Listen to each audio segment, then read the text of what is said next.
hello guys मैं हरिप्रिया আপোনালোকৰ ওচৰত আজি আধা ধৰুৱা ব্লগ এটালৈ স্বাগতম জনাইছো আপোনালোকে আগৰ ভিডিও কিটাৰ দৰে যাতে এইটো ভিডিও আকোৱালি লয় কি হল মই আপোনালোকক দেখাই থাকিম হেইভাবে ভিডিওটো স্কিপ নকৰাকৈ শেষলৈকে চাই যাব আজি মা মহা মাহিয়ে কলঙত মাছ ধৰিব গৈছিলে আৰু ইয়া মাছবোৰ পাইছে ইয়াত আছে মিছা মাছ তুৰা মাছ আৰু ইয়াত গৰৈ মাছ বহুত বিধ মাছ আছে ইফালে ইয়া কেকুৰা ইয়া চাটনি বনাম এয়া মছলা পিছি লৈছো আৰু ইফালে আদা নহৰু তেজপাত আছে আজি আমি ইয়া মাটিৰ চৌকাতে বনাম আপোনালোকে ভিডিওটো শেষলৈকে চাই যাব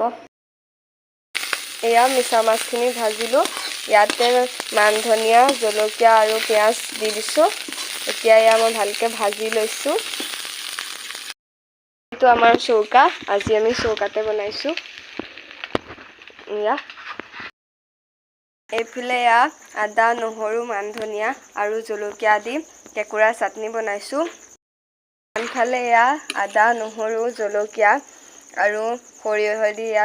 লোকেল মাছৰ তৰকাৰী বনাইছো যদি ভিডিওটো ভাল লাগিলে লাইক শেয়াৰ কমেন্ট নিশ্চয় কৰিব আৰু লগতে সাবস্ক্ৰাইব কৰি দিব তো আজিৰ কাৰণে বাই বাই